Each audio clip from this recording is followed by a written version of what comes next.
All right, Kevin, Merle, and AJ here. We're on the road again, getting ready to head to our monthly meeting. Yeah, it was already stuffy in here. You can tell we get all the bodies in here. But today's topic, we are going to be talking about being an artist or artwork. Working the artwork in this community around Dalton area. And me and Merle here have been artists in this area.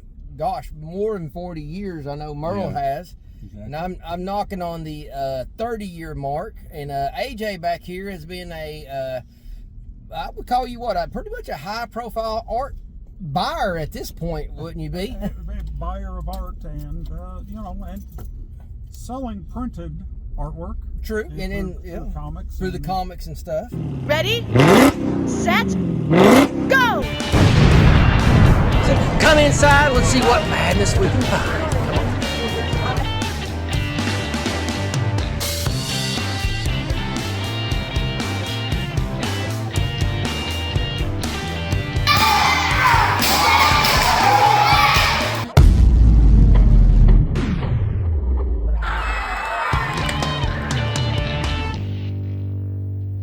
So, who wants to chime in first here on this wild and woolly topic here? Anybody got?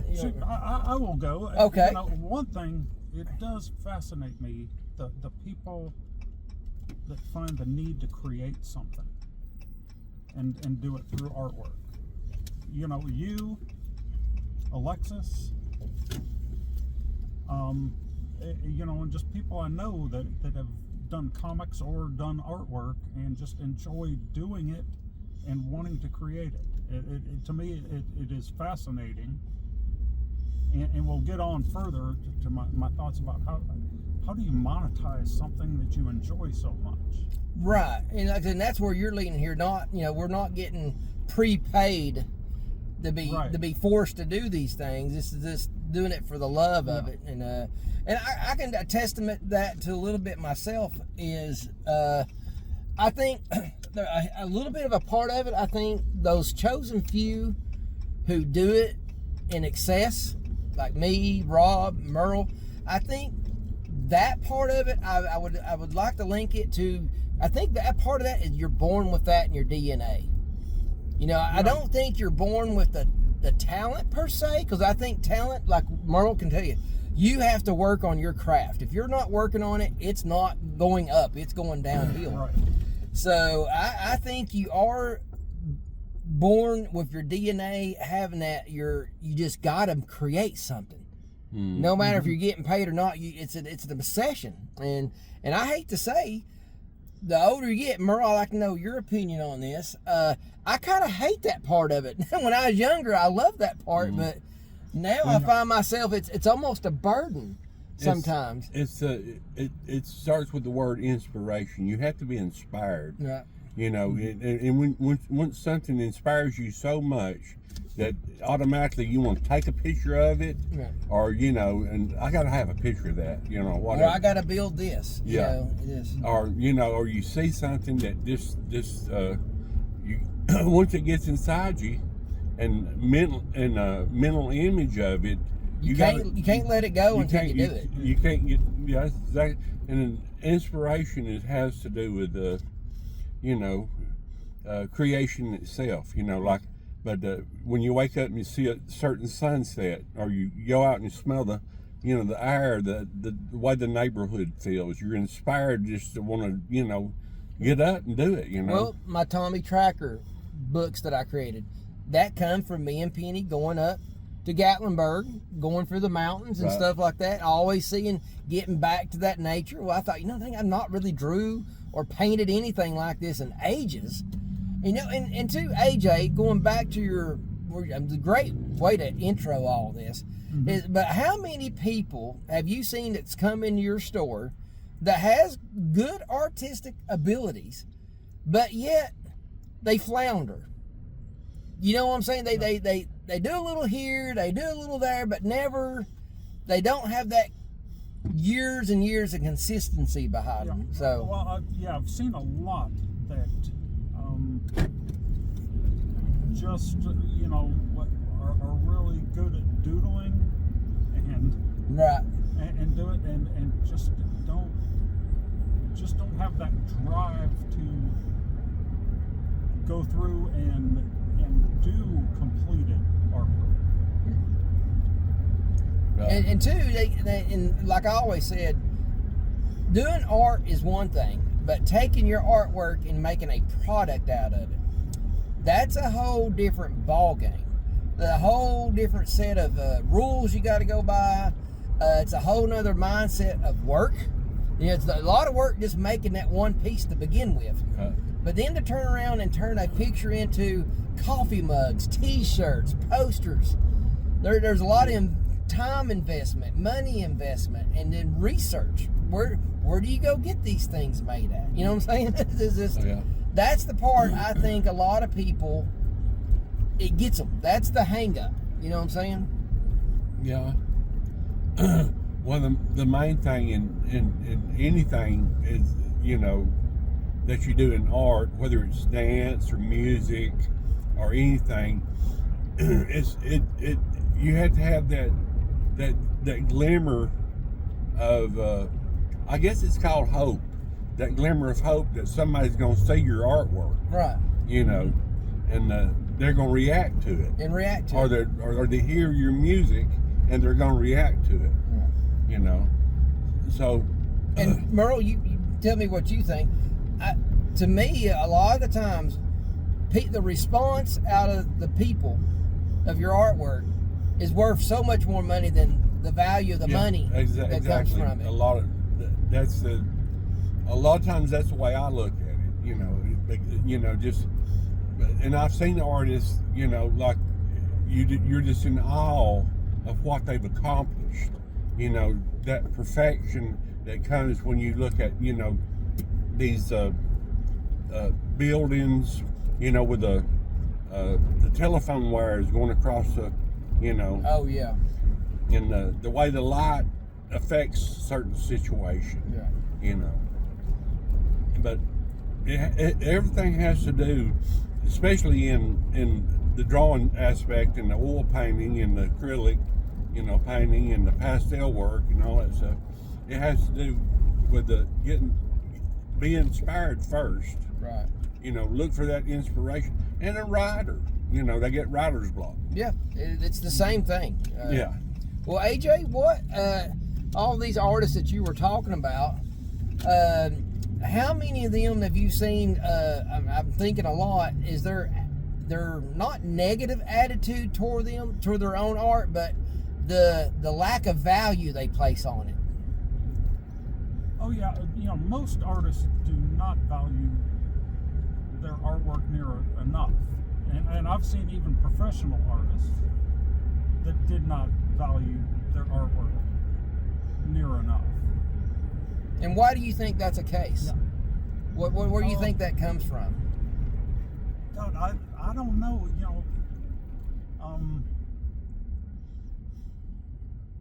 You know, most of them come from more a working class background. Right. And if they did a piece of artwork and they said it took me 2 hours to do this, and a working class background would think $20 an hour is a good value. Right. And you know, $40 is a pittance. Right. And they're not even factoring in the talent. Exactly. Not everybody can do that in 2 hours. You know, there is no doctor in the world that a doctor would say, boy, I'd be doing this work for $20 an hour. Exactly. And that becomes, and it's a talent and hard work. Right. I think a lot of them don't put in that extra little emphasis on the talent part. But a professional, a doctor or a lawyer recognizes. Right. And two, I think kind of going like you said, they're not raised. See, I was lucky enough that my mom started learning about art when I was 1 year old. And then she started teaching me art when I was 3. So I was lucky, one of the few kids that were lucky that grew up in a household. Well, we had this dining room. Well, the dining room quickly did not become a dining room, but just a couple times a year, it became the art studio. So every day to get to my bedroom or to leave my bedroom, I had to walk through that dining room to get to the kitchen and the rest of the house. So I had to walk through this dining room several times. So I was consistently surrounded by artwork and the smell of oil paint my whole life. I mean, a lot of people, oh, I can't stand the smell of oil paint. I love the smell of oil paint. I love that smell.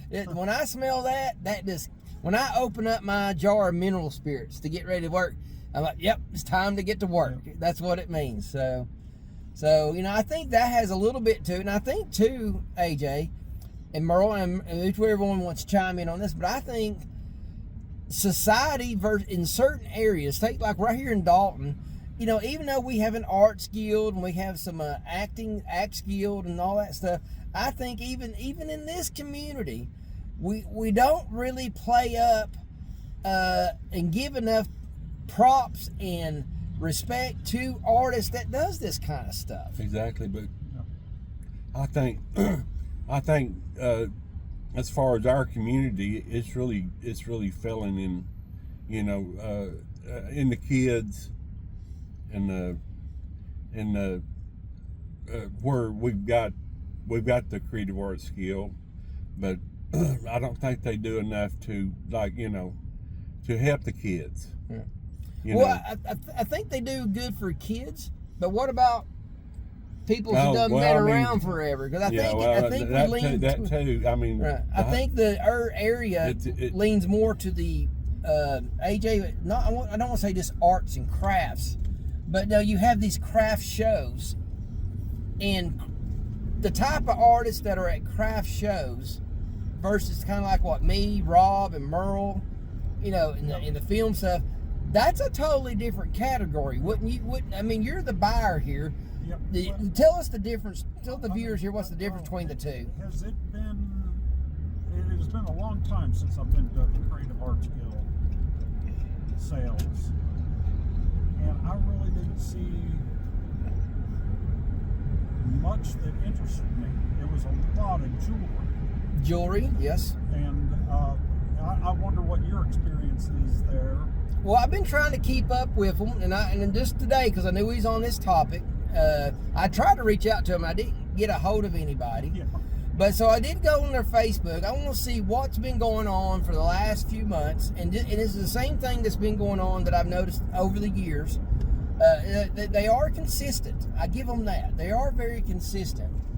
But the biggest thing I'm seeing is there's a lot of focus on getting little kids involved in art, which I'm all for that, and I think that is a great thing. They got a big, strong foothold on dance and on music, and when it comes to the painting, a lot of abstract, and it's got to be huge. We're talking about like 8-foot tall paintings, 6-foot tall paintings. You know, they like big old paintings, which I'm not against that. But the problem with, if you're an artist that works on big, huge surfaces versus working on a whole lot of smaller things, is it could take you months to work on one big old painting.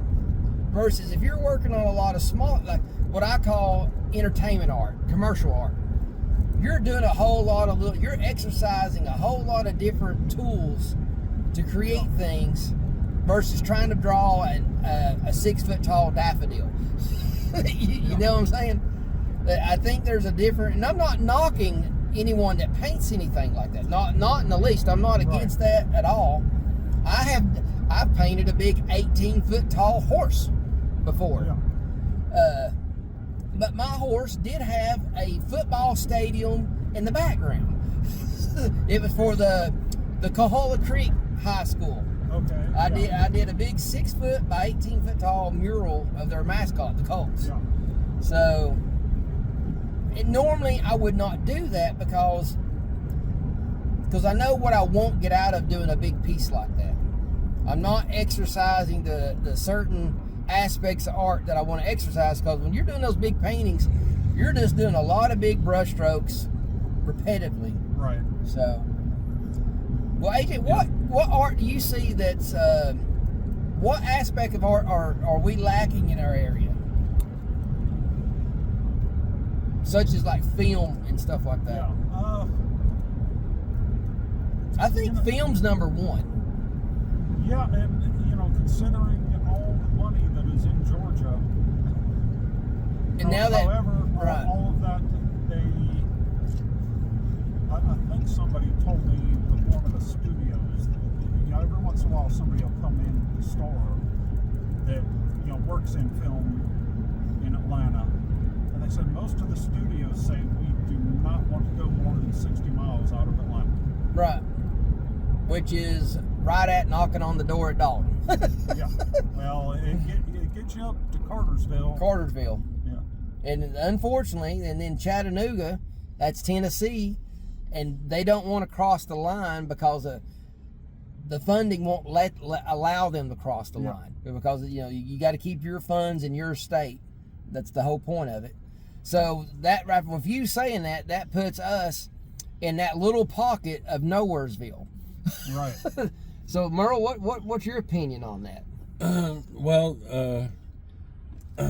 film has to do with everything that, I mean, who don't look at their phone and Watch content, right?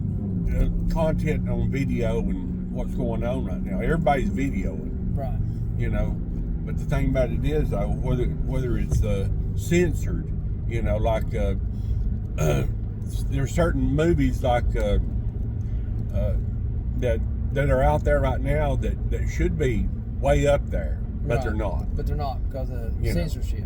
Yeah. And two, I also think now that everybody has these damn cell phones and any idiot can film something and post it within minutes, I think too that is why it's kind of degraded itself. Right. Where 10 years ago, if you were a filmmaker, you had to go and invest in a damn camera. Hundreds and thousands of dollars for a camera. You had to be serious about it. Well, now, Merle's getting ready to dance for us here. And don't you think, AJ, that the easiness of recording now is diluted the whole situation? Yeah, quite a bit, and also, the way people consume film now. Like you said, because I honestly do not think something recorded from a phone is going to look good on a big screen. No, it is not. The resolution is not going to be there. But it may be that people do not like going to a theater anymore. Yeah, I think it's a fad that's unfortunate fading away. Mm-hmm. Just like movie galleries and blockbusters. Yeah. That's sad. And honestly, it would not shock me if in the next 20 years that movie theaters are going to be much smaller. And it's going to be more. It's almost going to get. I think it's going to end up going to be treated like the drive-in. It'll become a niche, if you know what I mean. And well, Dalton at one time had a very nice theater that would have been. Oh, the old wing. It would have been very nice to do art movies and And what was the movies. other one across the street that used to? Because there's two theaters across the street from each other, was it not? Back in the original. No, it was down. I couldn't remember how they said all that was set up back in the day. The Crescent Theater. The Crescent, yes. I think it was. I couldn't remember Yeah, how. the Fraker spot where Crescent City Bar is. Right. So it was I right think there across the street from that. Okay. All right. The Crescent Theater used to be. Well, I know too. It looks like somebody stole her spot tonight, guys. We're gonna have to park somewhere new tonight. And then right over here, Kevin, or no? Well, I might go right there. Instead of slanting me back in. Well, right here might work just as good. Yeah, parking that. What's not bad is we have a little bit of light. Yeah, there you go. We're finally getting to where there's some See light. there? When we Oh, you get know out what? there. Right here would be better. I'm gonna get right here. There ain't nobody around us right here. We got all these yellow lines around us. There we go. Well, it's been fun about talking about art. Yeah, guys, like, subscribe, got comments, throw them in there. We'll definitely get back to you and answer. This is On the Road number 2, talking about art in their community. Catch you later.